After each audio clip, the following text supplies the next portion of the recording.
The Black Death was one of the most devastating pandemics in human history.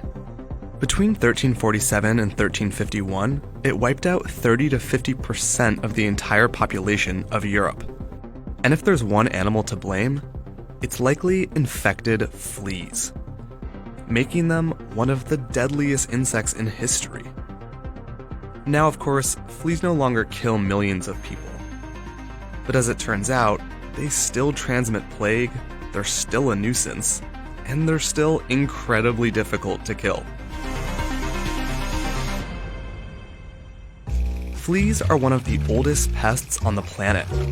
In fact, primitive fleas were dining on dinosaur blood about 165 million years ago. And they're also one of the most abundant.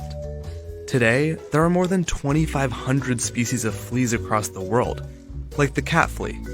Those are the ones you're most likely to find feasting on your dog or your cat. And then there are species like the human flea, which actually seek out human hosts specifically. And seeking is a flea's specialty. They can sense your breath, your warmth, and even the vibrations of your feet. And when they find you, they do what fleas do best: jump. According to one study, some fleas can jump nearly 100 times farther than the length of their body, which would be like an average man jumping nearly 175 meters into the air. The secret to their spring is a stretchy protein in their legs called resilin, and it works like a rubber band in a slingshot. They have kind of a hook and latch type of system, and when the flea lets go of the latch, they just shoot. Now that makes fleas difficult to capture and kill, but it's what they do once they land that makes them a truly terrifying pest. First, they use blades in their mouth called maxillary laciniae to tear into your flesh. Then they use a straw-like structure called an epipharynx to slurp it all up. It's not unlike if you spilled your drink on a table and you took a straw and you tried to drink it up. Yum. Adding insult to injury, fleas have proteins in their saliva that keep your blood flowing, so they have a constant supply of food. And that's actually why they itch so much. Your body, or your pet's, is reacting to those proteins. But there's one flea that takes feeding to another, more horrifying level. And unfortunately, it prefers to prey on humans. Tunga penetrans, aka the Chico flea. Instead of drinking blood from the surface of your skin, the females burrow into you, and then they start laying eggs.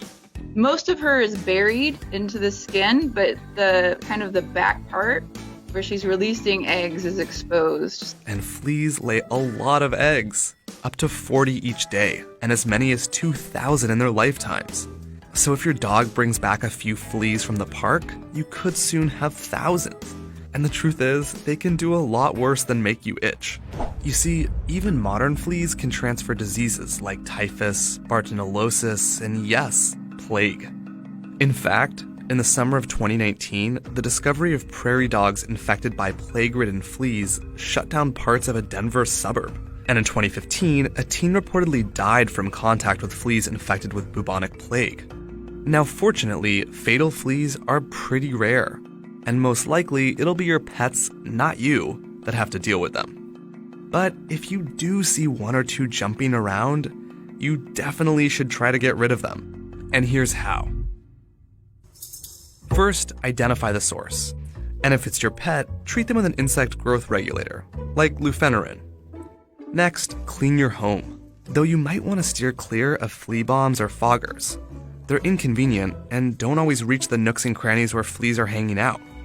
Instead, repeatedly vacuum or mop your floors and toss any bedding into the washing machine, making sure to dry it at high heat. After that, all you can do is sit, wait, and hope that you're flea-free.